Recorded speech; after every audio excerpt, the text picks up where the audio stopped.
Hi, I'm Brandy. This is Hound Dog Hollow, and today we're going to be doing a deck review of the Angel Oracle by Ambika Waters. Working with the angels for guidance, inspiration, and love. This is what the outside looks like. So, this is one of the decks that I got in my subscription box for decks. And it is... So almost all of the decks that I got in that subscription box I really haven't connected with, and they were not decks that I would have gotten for myself, which is why I canceled that subscription. Which is not to say this wouldn't be a great deck for someone, or even a great deck like for me with time and the right moment. I just have not connected with it. So here's the guide booklet. It's really large, good amount of information on each of the cards. It's 36 cards, and they have like some information about angels and different ways you might use this card in different spreads. So really nice. The cards themselves is actually like very few. They've got some gold edging. They're very nice. Okay, go play. And I mean, they fit in the hand. They're not bad.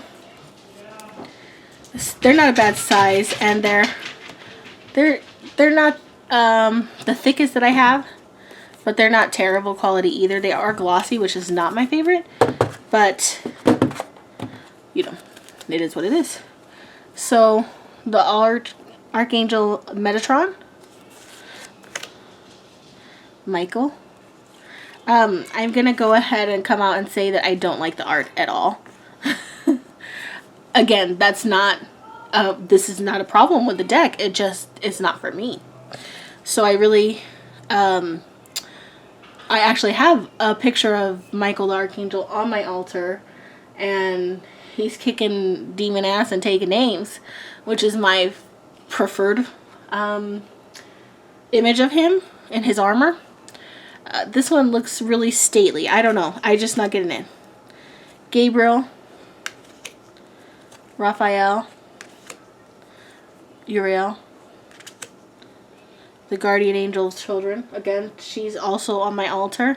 This is actually, as far as the, no, I'm not even going to say that. I was going to say as far as the art of the deck goes, is beautiful. And I'm going to go ahead and take that qualifier off. It is a beautiful representation of her, and I quite enjoy it. So this is another one of my favorites, and it is a lovely representation of her. Guardian angel of youth. Guardian angel of young love, guardian angel of young adults, guardian angel of maturity, guardian angel of health, guardian angel of creativity, guardian angel of spiritual growth, guardian angel of service, the angel prince of the south, the angel prince of the north, the angel prince of the east, the angel prince of the west, the angel of peace, angel of serenity, angel of harmony, angel of freedom, angel of trust, angel of faith, angel of reconciliation, the angel of mercy, angel of forgiveness, miracle of love, the angel of the miracle of love, the angel of the essence of love, the angel of eternal love, the angel of wisdom. I have never been one for cherubs. They creep me out. The angel of discernment, the angel of knowing, the angel of being, the angel of power, the angel of glory. So, that's the deck. I mean, especially somebody who works with angels, this would be a really nice deck for somebody who works with angels, somebody who's of the Christian persuasion, or, I mean, any kind of Judeo-Christian, I think would really get this. I think it's also for pagans too, if that's who you connect with. It's definitely someone, who would get a lot out of this deck. So as always, please like, comment, and subscribe, and I will talk to you soon.